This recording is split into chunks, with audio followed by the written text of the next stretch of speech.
Thanks for joining us.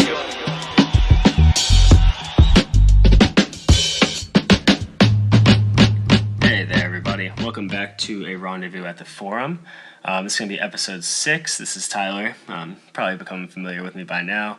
Episode 6 is going to be a little bit different than what we've been doing in the past. In the past, we've interviewed Alfie Fidelino, Jenny Asciuto, Raygun Superstar, The Deep End, and Tab 1. We've talked to them about their artistic process, their background. We got some tidbits from shows, from music shows, art sales with Jenny. We also did a little bit of clothing with Alfie.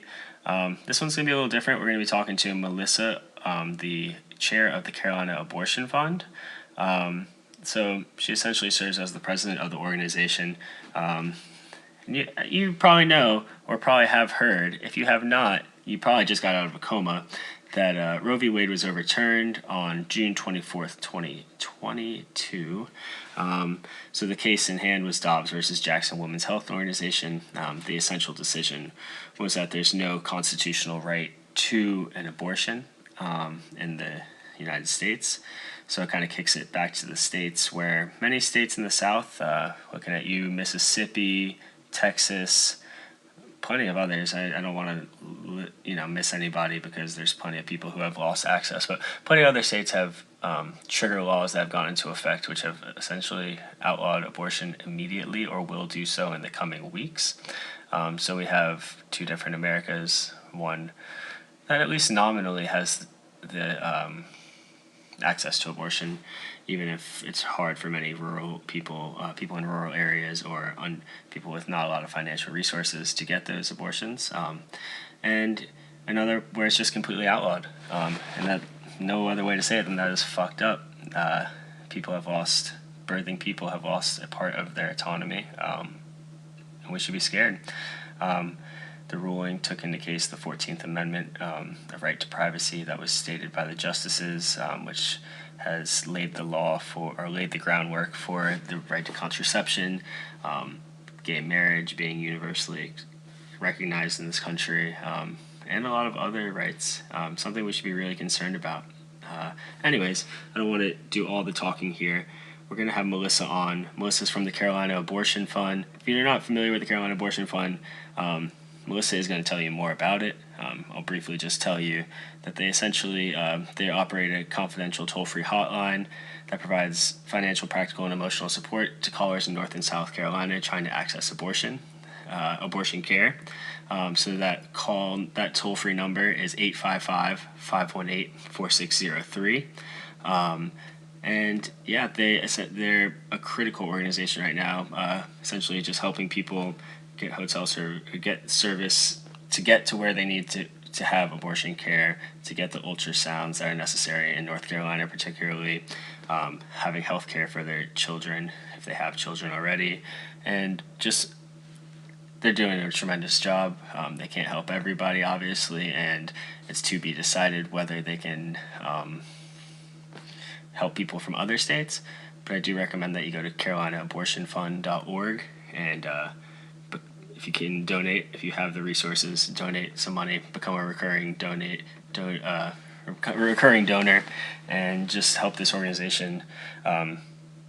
Abortion is still legal in North Carolina up to 20 weeks, but as we're going to talk about with Melissa, that could go under if Republicans get a supermajority in the House and the Senate. So scary times here in North Carolina. South Carolina looks like the right could go under even sooner. They have a Republican legislature.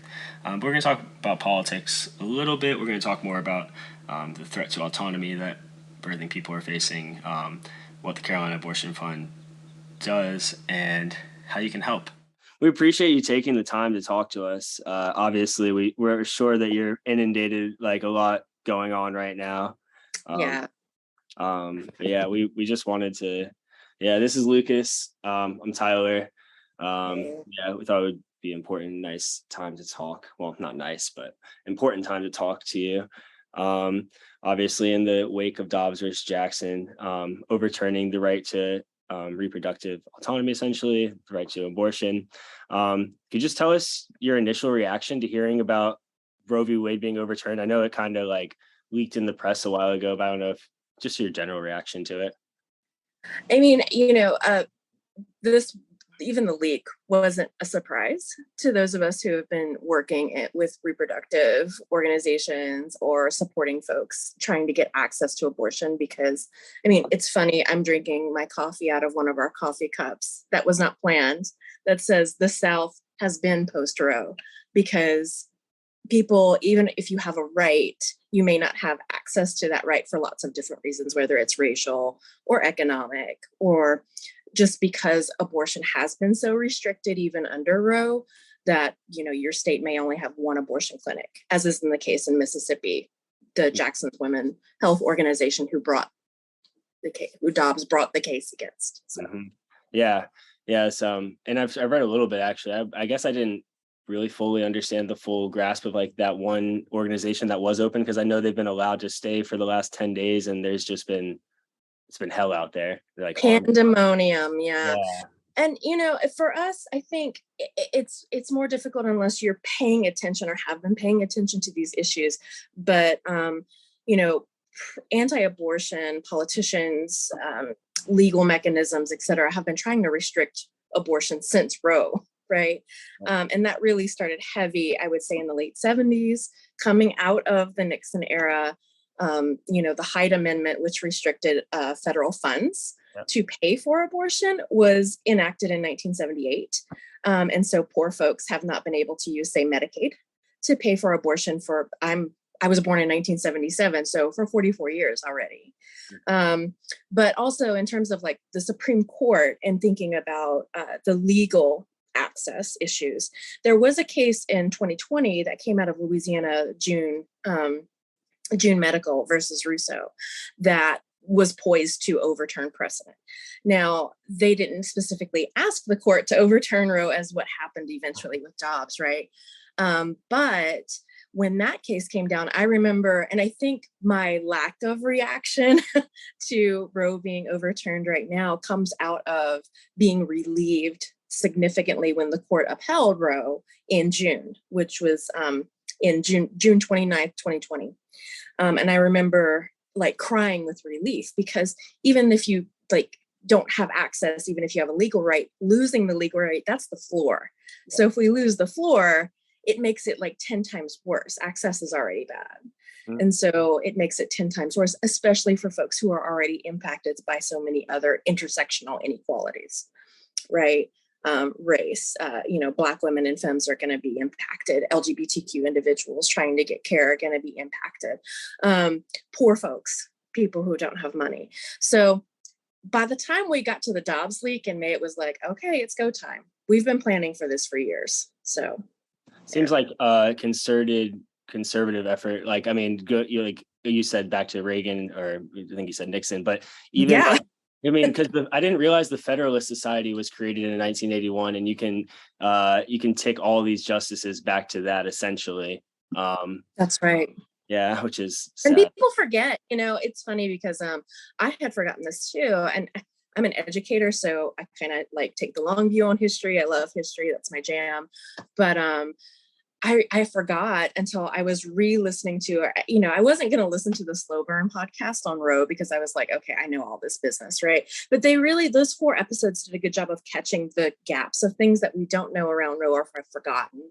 Mm-hmm. And we forget that the court that passed Roe was a Nixon appointed court. He had 4 justices that he had appointed to that court, and it passed 7-2. Mm-hmm. So back in the day, pre-Nixon, Republicans were very much what we would call, I guess now, pro-choice, because they're not into big government, right? Or supposedly are not into big government. And so it's interesting to think about historically how that sort of conservative outlook has shifted. And that has a lot to do with the moral majority that came up in the early 80s around Jerry Falwell. And, we don't do at CAF political advocacy, but just as a private citizen, thinking about these things, it's interesting how they used this issue specifically, made abortion a single issue and sort of siphoned it off from the reproductive spectrum as a single issue kind of thing to get voters. Yeah. So that's it. And Yeah. I want to tell people who are like, I'm for like, you've been had by, the conservative establishment. So Yeah, there's like they give you a philosophy, but the philosophy isn't really necessarily what it purports to be, or even right.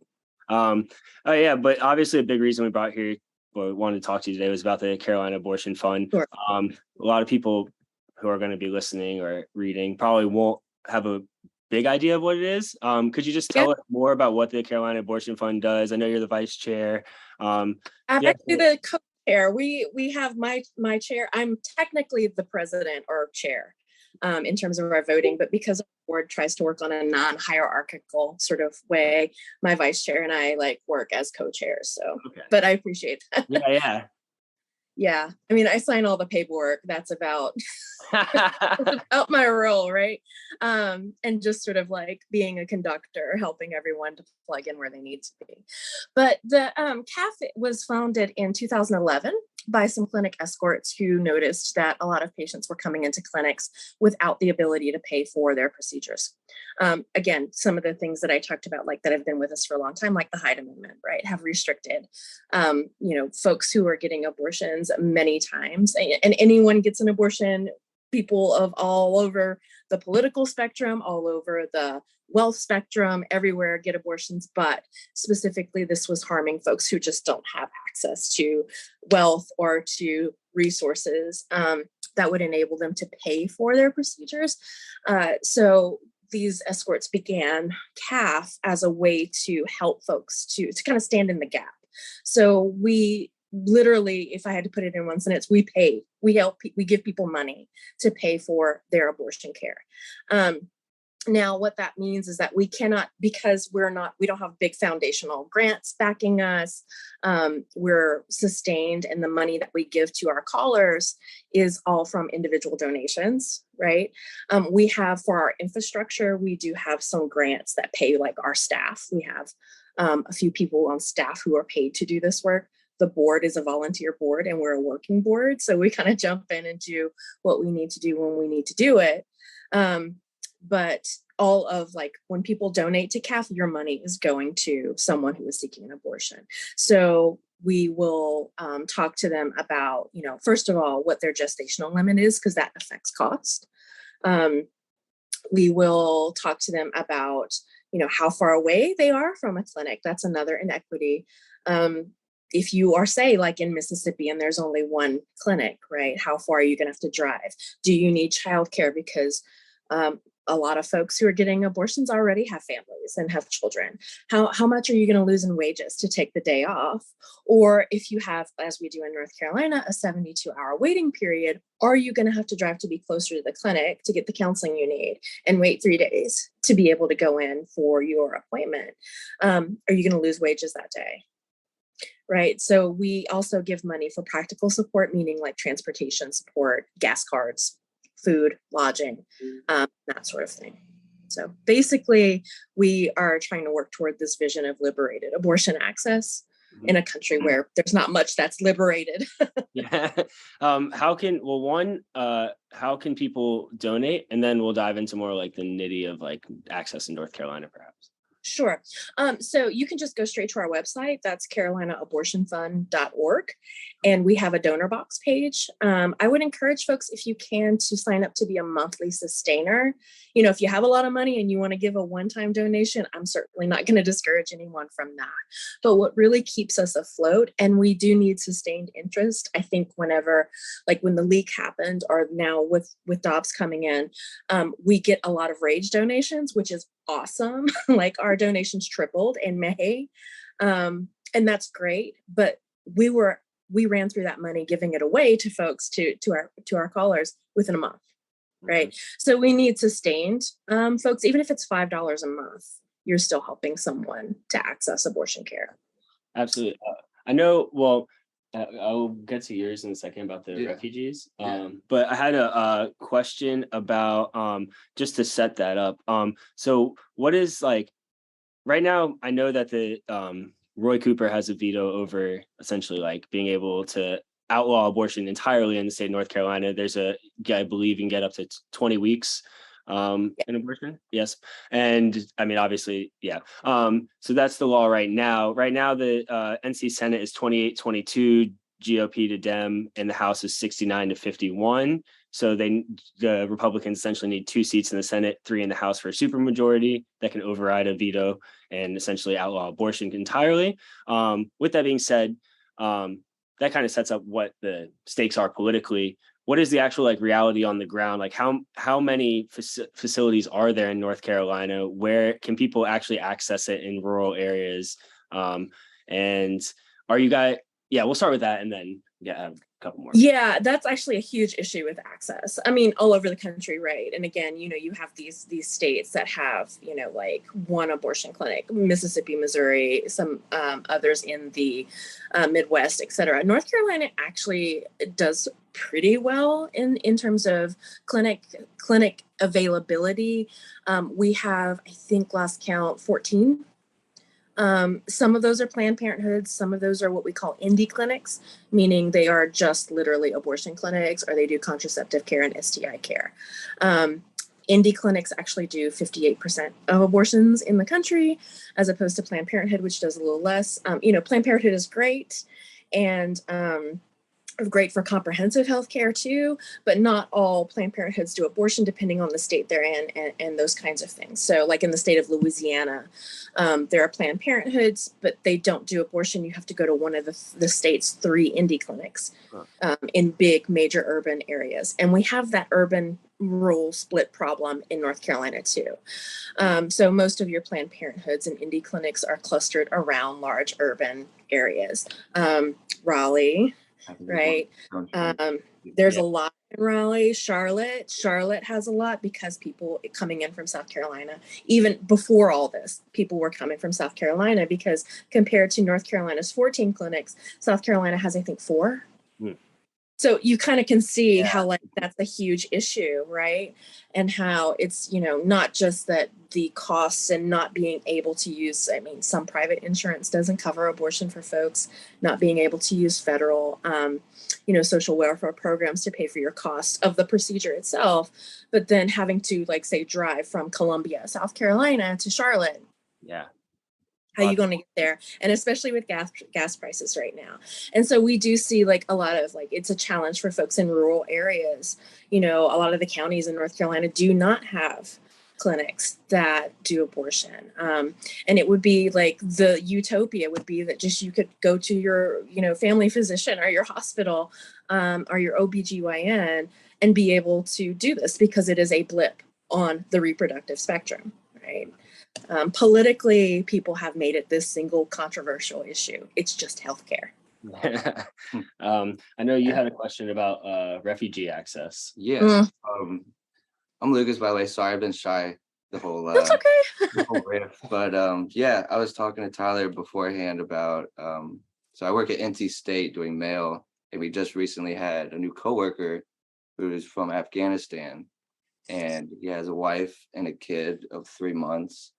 And he's kind of coming to me like with all his immigration help and getting his green card and pretty much just getting on his feet, pretty much. And it kind of made me think, how much more difficult is it for like an immigrant or maybe somebody from Ukraine who just is not on their feet and they're getting ready to have a baby and they can't support it, what kind of difficulties do they face? Oh my gosh. Well, I think you can see that in action in South Texas. This is a problem for undocumented folks too, obviously. And the funds down there, like the Frontera Fund specifically, is one of the abortion funds in Texas. There are several there because it's a huge state. And they've been working with folks to get them care before all this, before DOMS, even under the restrictions of SB 8, which was, again, another reason why I wasn't surprised about DOMS, because they let that stand. But so I think that you can kind of see that already with different organizations. And I think the bigger problem for folks who are of refugee status or who are undocumented is just the lack of knowledge about what they can do, right? And so not knowing that, say, they can call Carolina Abortion Fund and get help, get economic help and get resources. We can tell them where the clinics are that are nearest to them. We can help arrange for logistics to get them there, and we can give them some money to stand in the gap to help with the costs, right? Yeah. And so not knowing that organizations like us exist, and there's a whole reproductive network out there that has been doing this work for a long time, which just kind of, again, proves my point that we've been post-Roe, especially in the South. So are you guys working with, I guess, those organizations, like sister organizations, to kind of like, say Mississippi, which in the next 10 days Yep. will outlaw entirely, to kind of like facilitate getting people who want to have an abortion to get them to North Carolina or South Carolina? Yeah, we are looking, as all funds are right now, at working with legal analysts to see what we can and can't do. So I can't really speak to what the moment is doing right now, but I can definitely tell you what we've been doing, which is definitely working with other funds in other states. We work collaboratively with other funds, like there's the National Network of Abortion Funds, which kind of connects us all and gives us resources. They also fundraise for us. And folks can donate just to them. If you want your donation split between different funds, you can also go to their website, which is nnaf.org, I think, or National Network of Abortion Funds.org, to look up the funds that are in trigger law states and donate directly to them too, because they're going to be helping to get their folks out of state as they can within the legal framework, right? Because if we're all 501c3s, so it's, these abortion funds came out of grassroots movements, right? So there is a little bit of a still scrappy, flexible element to them in that way. But we don't know. Everything's so in flux. We're not sure right now what that's going to look like, because it seems to be changing from day to day. And that must be raising costs on you guys too, in terms of just legal costs, trying to comply with everything. Right. And like I said, we do have, the Center for Reproductive Rights consults. I've been on a few calls with them where they're sort of translating what the law means for us doing the practical work on the ground, and that's free. So that's been great. And that's what I mean. Like, there's a whole arm of the reproductive organization, and movement that works on legal. Another organization is If, When, How, and they have a repro health line where they have lawyers who will talk to folks about what, as well as patients, right? Like, to understand like criminalization in your state and things like that. If you need help getting, if you're arrested for a pregnancy outcome, getting a lawyer, they can help hook you up with that. So, nice. Yeah, really important. Yeah. I don't know if I quite answered your question, but please feel free to double back on me, because No, this I is think so. no, I I'm think like, we're getting to it, and you're putting a lot. I wanted to give you the opportunity to give information as well, and I think that's a big part of this, and you're doing a great job at that. Thank you. Yeah. So we had talked about the abortion facilities. Lucas had kind of reminded me, and we had talked about this before, about there's one on Jones Franklin Road, one, not to put them out there, but Oh no, they're out there. Yeah. I think people know about it, but I just remember driving by it as a kid and always seeing people just like out there protesting, and like I didn't necessarily, it took me a little bit to comprehend what exactly was going on, and then That's honestly how I found out it was an abortion. Yep. People were just out there for no reason. and it, like, the question I had with that was, and this is something that goes to the refugee question as well, is what kind of like misinformation or bad information practices do you see going around, and how is there, like, there's probably not much you all can do to combat that, like, by an organization, but what do you see, and how do you think people should go about interacting, or not to tell people what to do, but what do you see and how do you think? No, and it's definitely important. The first thing I would say is that you're not going to win an argument with a pro-lifer, okay? Like, just don't waste your energy. They are where they are. But what we can do is call out some of their harmful practices. And one of those is the creation and development of, and this began in the 80s with this moral majority, right, is the what we call crisis pregnancy centers, or CPCs. Sometimes you'll hear us in the repro world call them fake clinics, because that's what they are. They're not actual medical clinics, although they seem to like perform as them. Even, going so far as to say, well, we offer like free ultrasounds. We offer STI, STD testing, these kinds of things. And they usually have like mobile units, like RVs and stuff.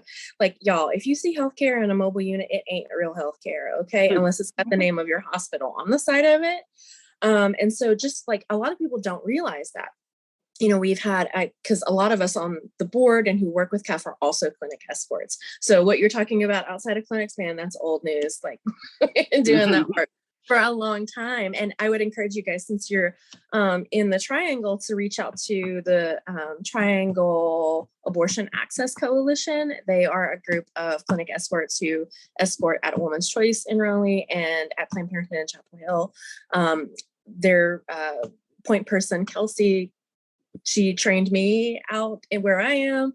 And so I think that folks can, if you want to get that kind of like, what is it like outside of a clinic, that's the person to get to. But ultimately, I would say that, awareness of what CPCs are is super important because they do sort of masquerade as real healthcare, and they're not. What they are religious-based anti-abortion. They'll sort of say, we'll walk you through your choice, but when you get there, because they're not real medical clinics, they're not bound by HIPAA laws. They're going to, from what we know from folks who have spoken out about their experience with CPCs, abortion seekers going to them for help and not knowing. And this is a problem for the refugee population, right? Or for undocumented folks, is not knowing that. It's like, okay, this is a place I can go for help because that's what they look like. And then you get there and they're showing you these really bad sort of films about how babies are being ripped to shreds and abortions and things like that. That's not how the procedure works. And so it's really bad. And then they'll keep, if you realize these are not people who are going to help me, they'll say, we'll give you a baby shower, we'll give you diapers, we'll give you all these things, right? We're going to support you. But a pack of diapers isn't going to necessarily like support someone who's like having forced to complete a pregnancy, right? There's a whole lot of other issues involved in that. And so, those folks will come out to clinics and like set up and to kind of create this chaos where it's like, if you're driving up to an abortion clinic and you see the mobile RV saying free ultrasounds, and in North Carolina, you have to have an ultrasound, right?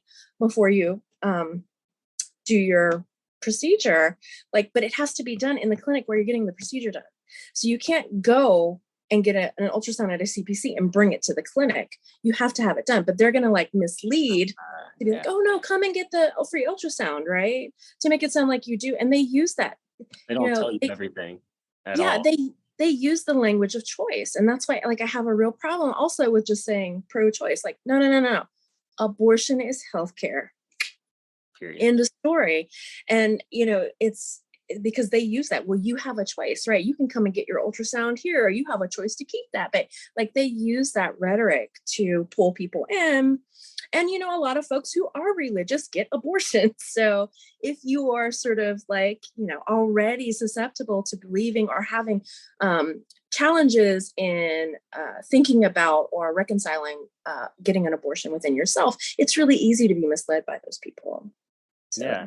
I guess just the offshoot of this, because a lot of people that are going to be coming in, some of those people that are probably pushed towards those crisis pregnancy centers are probably pushed by their parents or other people who are also bad influences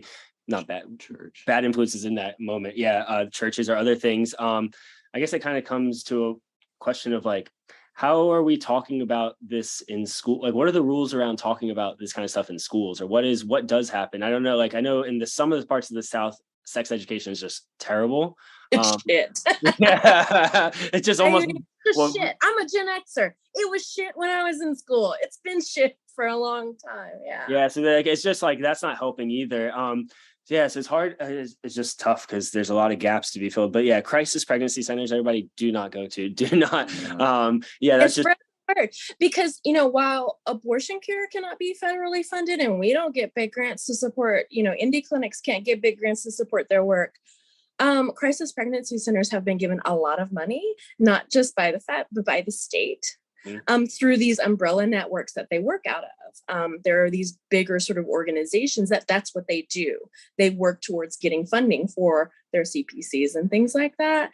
Y'all, it's dirty. Yeah. It's not good. And with the Hyde Amendment, I think it's also important to note that there were plenty of Democrats who supported that as well. And so it's important this time, if you're talking about the political aspect, to vote for a particular type of political person, not just a name. Yeah. And, I tell people all the time, and I think it's important from what you were saying earlier about how like of a slim margin we have in terms of getting a supermajority of folks who can override Cooper's veto. I'm not typically, and again, like CAF, we don't do political advocacy, but just, as a private citizen, I would say who does this work, voting is not going to save us ultimately. I think in this moment, yes, please vote because rights are shaky in North Carolina, right? All it's going to take, like you said earlier, is 5 seats to override Cooper's veto. Now, Cooper has said he will veto. Whether or not that plays out is to be determined. But, I would say in this moment, vote. And I think it's a both and. It's not an either or, right? It's not vote or do this. It's vote and we need to speak out against CPCs. And we need to understand that access has a lot more to do with economics and racial disparities and all of these other problems that we see in other areas, not just in terms of like Roe being overturned. So the kind of like we don't do active sort of misinformation campaigns through CAF, but a lot of our board members do work with organizations that do, or our clinic escorts who are already kind of doing some of that work too, to say, okay, we need folks to understand what the landscape really looks like. It's not just about legal rights. The courts aren't going to save us. Politicians aren't going to save us. We're going to save us, right? Modeling, and taking the lead of Black and Brown leadership who've been doing this work for, a lot longer in terms of thinking about like, well, I have a right, but I don't really have a right.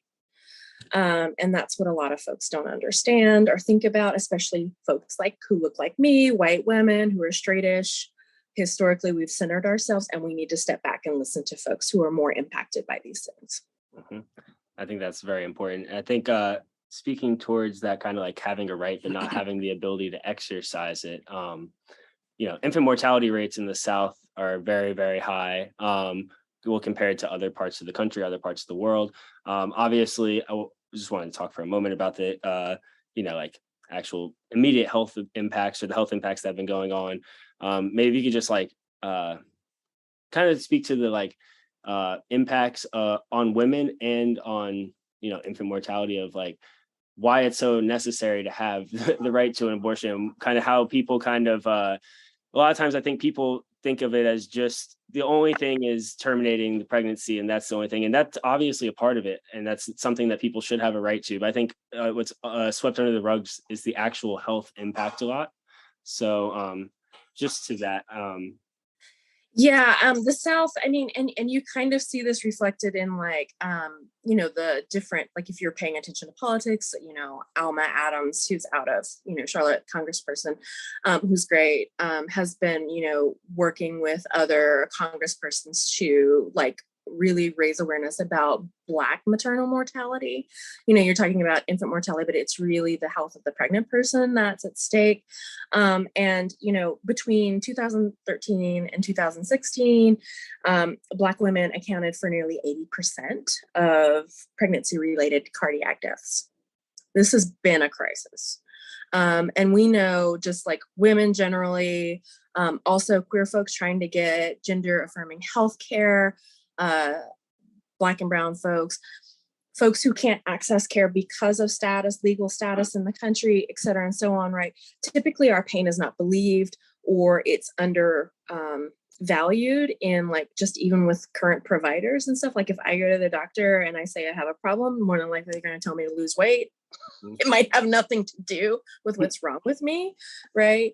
And so women and others who are impacted by these kinds of things have been speaking out about like medical sexism and medical racism particularly. But as you can tell from like what I was just citing, Black birthing people are really at risk for death. Like pregnancy is way more dangerous for them than abortion. And so, like what you're doing is sort of subjecting folks compulsorily to possibly getting gestational diabetes, gestational hypertension, preeclampsia, which can kill someone in childbirth. I used to think before I really started doing this work, I'd say maybe about 5 or 6 years ago, well, we don't really have a lot of maternal, like people dying in childbirth is not a thing, right? That's like 19th century kind of stuff. No. That's happening today. Yeah, every day. Every day. And especially when you sort of look at the intersectional issues of health disparity, those kinds of things, right? You can't, like, already people aren't able, like, this is a bigger public health crisis. And that's why abortion isn't just a single issue problem. Mm-hmm. Yeah. I know we don't have like a ton of time, so I wanted to Stay on 11, Yeah. so it's okay. No. We have about, I think, on this Zoom recording until I upgrade, about 8 minutes left on it. Gotcha. I can upgrade, but I don't know if I'll be able to do it in time. That's okay. But I wanted to just give you the opportunity to kind of give us some words on like what well, we already kind of have, but what are the most important steps as we leave out of this that people can take to support you all, other organizations that we can and should support to support birthing people as they fight for just reproductive autonomy? Yeah, sure. So the first thing that I always tell people, there are 3 things, like if you just need like a quick checklist of things that you can do to help, right, is to address the stigma that you yourself have towards abortion in your own sort of belief system in mind, right? There are religious people who do this work. I know of plenty of clinic escorts who are pastors. There are organizations that work with religious sort of, thinking about different things like, there's an org called Catholics for Choice that works with these things. There are some great folks in North Carolina who do stuff whose names escape me right now. I can sort of send those to you and follow up. But I would say that's the first thing I'm going to ask people. Start talking to people, like-minded people, have conversations over coffee or drinks or whatever it is that you do about like why you believe what you believe about abortion. We've got to stop saying things like, I support abortion, but I wouldn't have one. We've got to stop saying things like, I support choice, but I'm not pro-abortion. No, you need to be pro-abortion is healthcare, right? Like throw out that choice stuff, because if you don't have money and you're in a rural area and you're a person who's already historically been marginalized, you don't have choice. You never have. And so those are the things that that's the first thing. The second thing that I would say is to please don't try to recreate the work that organizations are already doing and have been building for a long time, because we've seen this coming. I'm seeing a lot of really great, well-meaning social media posts around like, I have a room in my house, or I will help someone go to get an abortion. Y'all, we already have like vetting processes and organizations that do that work. It is not secure for abortion seekers to go and stay in someone else's house. Besides the obvious, anti-abortion folks could totally use that to trick someone. It's just not like, if we're centering what we feel like we need to do in the moment, we need to center what abortion seekers want and need. And they probably want a private hotel room, not to stay in your, your guest bedroom. So, well-meaning, I love to see it, but look to the organizations who are doing the work. So like in North Carolina, that's going to be the Carolina Abortion Fund. There's also the Charlotte Reproductive Action Network that does a lot around logistics, particularly in Charlotte, but they can resource out. Reproductive Rights Coalition, the Triangle Abortion Access Coalition. All of those folks do work, and you can find them on socials. And they have been posting updates about what's going on and information. Follow them and donate money to them. We don't have big foundational grants. We are all operating on shoestrings and grassroots fundraising, mutual aid.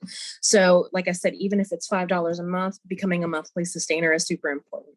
If you want to support just some of the reproductive justice ideas, which comes from Black and Brown folks, that framework is that it's, the right to have a child, the right not to have a child. And if you have a child, to be able to raise them in a safe and secure environment, as well as the right to bodily autonomy, because ultimately that's what's at stake.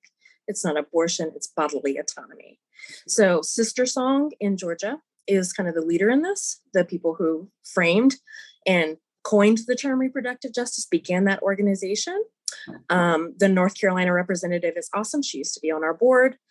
So Sister Song, also the ARC Southeast is an abortion fund in Georgia that also funds South Carolina. And so South Carolina folks are going to need a lot of support in the coming months, I believe. So donating money is number 2.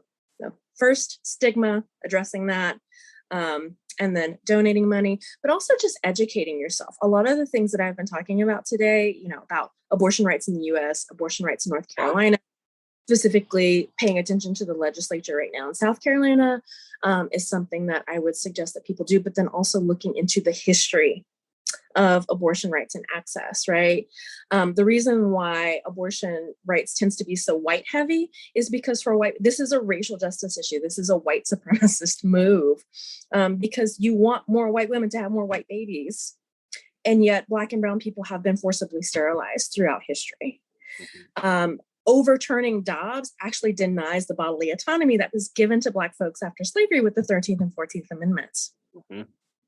So, learning about that, thinking about that, and centering the experiences of those folks and how you just have conversations with people about abortion or talk about it online those are three big things that you can do.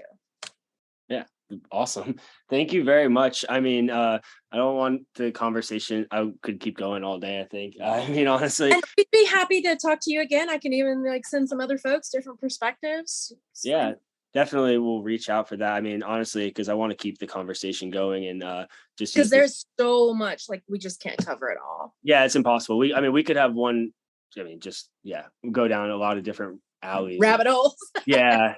Good rabbit holes that we should be burrowing down. Not bad. Right. Sometimes I think there's a negative connotation with that, but dig all these rabbit holes. Yeah. But yeah, Melissa, thank you very much from me and Lucas. We really appreciated you taking this time. I mean, I think especially with how busy you are. This is really actually and that's why I'm Sunday morning is actually the best time because the weekdays have just been insane. I mean, from 10:15 on 6/24 till now, I don't think I've stopped. Until this weekend, because it's just been crazy all the way around. Well, the work you've been doing, I know has been great and very important. And so please keep on doing it because there's a lot of people who are, benefiting in a large way from you and the fight will continue. So, all right. Yeah, thanks. Thank you very much. And we'll be reaching out back in touch and probably I'll reach out for a few of those names as well. Sure. All right. Cool. Thank you. Bye. Bye.